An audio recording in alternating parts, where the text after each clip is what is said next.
There's a story that many parents tell their little ones. They tell them the story of a land called Koshtoken. Once, all the races lived there together. There were no vast waters separating them. For many thousands of years, the races lived in harmony together. But one day things changed.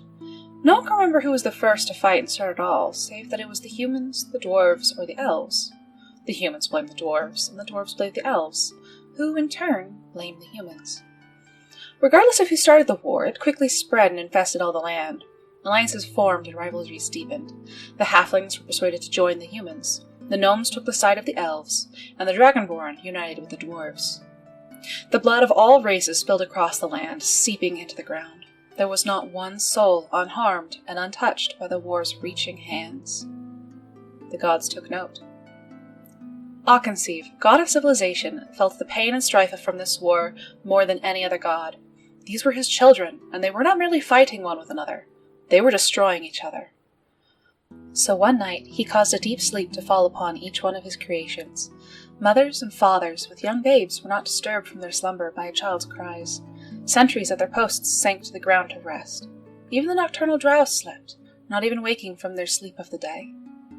That morning, awe and confusion permeated each soul. They awoke in simple abodes, even the mighty kings and queens.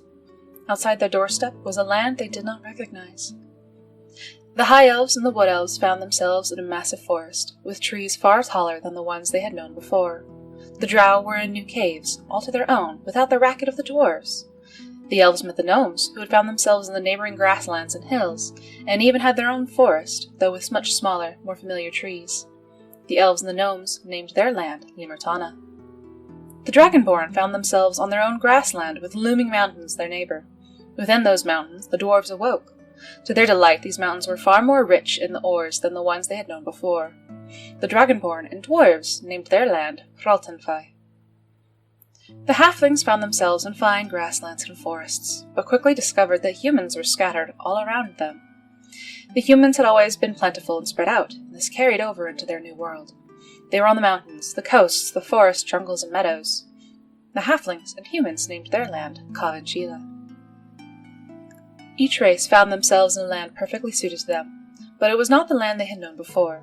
Rather, they found themselves on 3 distinct continents. Eventually, sailors set out from each land to see what else there was, and each race discovered the others. Time had passed, and with the new lands, their old quarrels were but old memories to most. Of course, new quarrels took their place, but none to the extent they had before.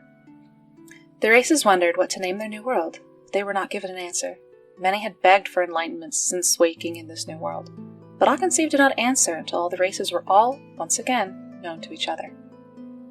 To his clerics and the leaders of each race, he appeared in the form of a young tiefling, the one race found amongst all the others. His message was short and simple. I could not let you destroy each other, so I made you a new home to separate you. This is Rulock. No one knows what happened to Koshtoken. Some speculate that Koshtoken was not even real, and is simply an old fable passed along from parent to child. Some reason that Akin surely did not create new lands, but rather reshaped what was already there, and Koshtoken had merely been reborn into Rulock. But the story that most tell their children is that Koshtoken is still out there, barren of races and holding the ancient relics of their forefathers.